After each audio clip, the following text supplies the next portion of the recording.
Donc l'étape de démontage du livre est une étape très importante parce qu'elle nous donne l'occasion de visiter entièrement le livre, de repérer donc chaque endroit où il y a une déchirure, une tache, ou si les fonds de cahier sont abîmés. Par ailleurs, on supprime complètement les résidus de colle. Si on devait travailler sur quelque chose qui n'est pas propre, on travaillerait mal. Et surtout, ça provoquerait des surépaisseurs que l'on ne désire pas. Le travail de réparation peut être très court si le livre n'est vraiment pas abîmé, prendre 1 heure ou même des fois plusieurs semaines, voire plusieurs mois, avec des temps de pause, des temps de séchage, des temps de mise en presse, des temps de réflexion aussi. De quelle manière j'interviens à ce moment-là pour avoir la réponse adéquate. Chaque livre est un cas particulier et on n'y répond pas toujours avec une base solide de connaissances. On adapte à chaque situation. Ensuite, on va procéder à la couture du livre. Donc, 2 techniques de couture différentes. Il y en a plus d'une dizaine en réalité. Là, je vous en montre que 2. La couture sur ficelle qui va nous servir pour la reliure avec passure en carton. La couture sur ruban qui va nous servir pour l'emboîtage Bradel. Donc, la couture sur ruban, les rubans sont plaqués contre le dos. On sent la surépaisseur du ruban. On a ménagé des encoches à l'aide d'une scie. On a signé légèrement les fonds de cahier pour pouvoir passer notre fil de lin, parce qu'il est solide.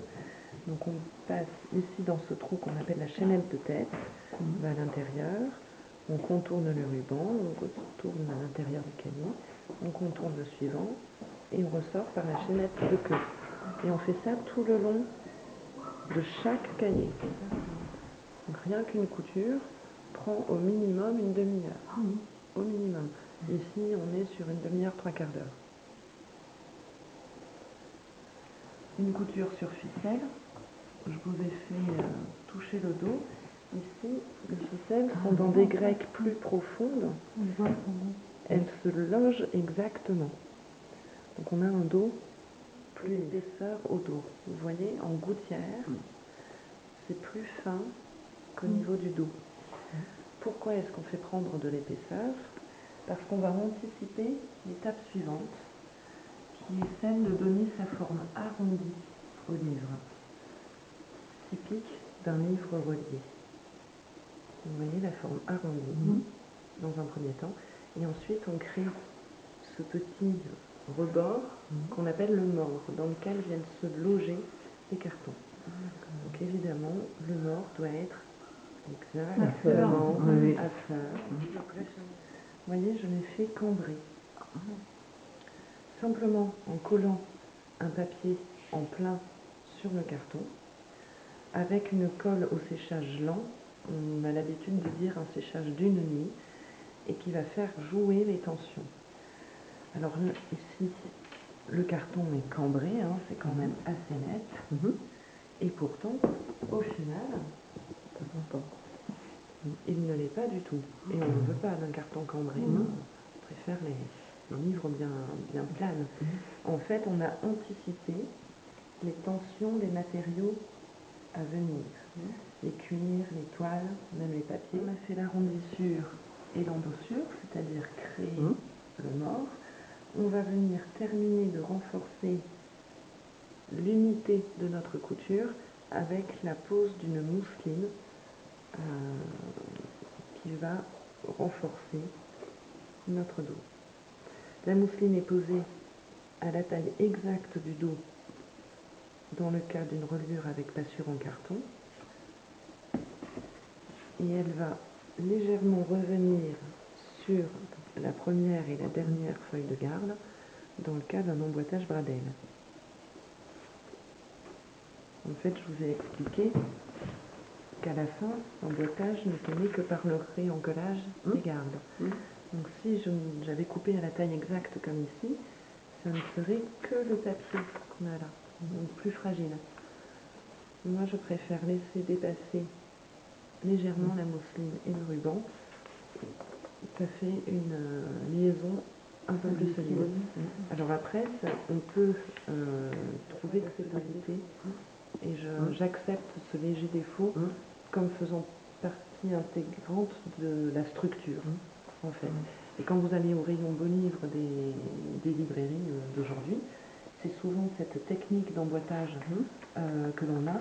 Vous regarderez, vous trouverez, vous le sentirez, vous le verrez. Il y a cette petite surépaisseur dans les emboîtages. Pour le bredel, on a uni le dos grâce à la mousseline, mais il nous reste cette surépaisseur de ruban. On va venir les effacer quasiment complètement en comblant chaque petite partie de papier et même en rajoutant entièrement sur le dessus. Donc d'une part, maintenant, on a quelque chose de tout à fait lisse et de vraiment costaud. Pour embellir l'extrémité, on a placé ce qu'on appelle des comètes. Alors des comètes, c'est ça, c'est une sorte de galon. C'est fabriqué au kilomètre, on recoupe à la taille exacte et on colle sur le dos. Pour une reliure, on fera un travail plus soigné, plus élégant et plus solide. Ici, nous avons des tranches-fils brodées à la main avec du fil de soie. Enfin, j'en ai qu'une. Donc, finesse, élégance du motif et plus de solidité puisque vous voyez qu'elle passe à travers. Je vous ai dit qu'on allait poser des goudrons pour renforcer le dos. On va aussi procéder à la passure en carton proprement dite.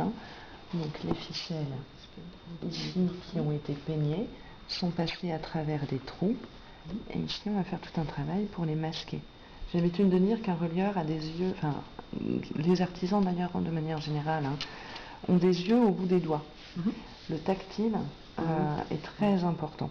Donc là on ne sent plus, quasiment plus les ficelles. Les cartons que j'avais fait cambrer, je vais en plus venir les poncer sur 3 champs pour leur donner un galbe. Les matériaux de couvrure, épais eux-mêmes, pourraient risquer d'alourdir et de rendre inélégant notre travail au final. Donc à nous d'anticiper cela et de donner un joli galbe à nos cartons pour compenser la surépaisseur des cartons qui a forcément des petites anfractuosités, des petites rugosités. On le double d'une carte pour le rendre parfaitement lisse. Et on va poser ce qu'on appelle la carte à dos. Alors ça, c'est une invention de la fin du XVIIIe assez fabuleuse. Auparavant, on cousait sur nerfs et sur vrais nerfs de bœuf, d'où le terme de nerfs. Et les nerfs n'étaient pas logés comme ceci dans des ficelles, dans des grecs, mais plaqués contre les fonds de cahier à la manière des rubans.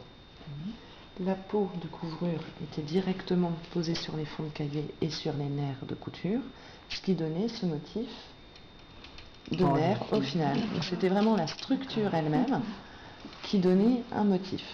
Donc on n'avait que des livres à nerfs, et souvent en pleine peau à nerfs.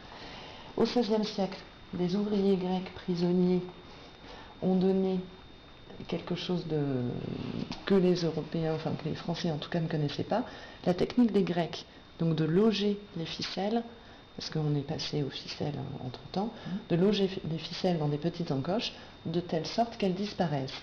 Alors, grande nouveauté esthétique, on n'était plus obligé d'avoir des nerfs comme motif sur le dos, on pouvait avoir un dos lisse. Par contre, les peaux restaient collées directement sur les fonds de cahier. Fin XVIIIe siècle, M. Bozérian a eu l'idée d'inventer la carte à dos, parce que les peaux directement collées sur les fonds de cahier. Alors on a toujours la faiblesse à l'ouverture. Vous observez un livre ancien, il est abîmé. À ces endroits-là, c'est lié à sa structure. Par contre, il y avait aussi le dos qui se cassait, puisque la peau était directement collée sur les fonds de cahier. La carte à dos ici est fixée par un filet de colle de part et d'autre du dos et donc ne se casse pas. Alors le nom c'est le dos brisé parce que on voit l'espace, les fonds de cahier qui se détachent et la carte à dos qui est ménagée. Donc en gros, depuis le 19e siècle, lorsque vous voyez des dos à nerfs, alors qu'auparavant c'était la structure elle-même qui faisait le motif, ce sont maintenant des faux nerfs que le relieur vient poser lui-même. Des bandelettes de cuir, mais des faux nerfs.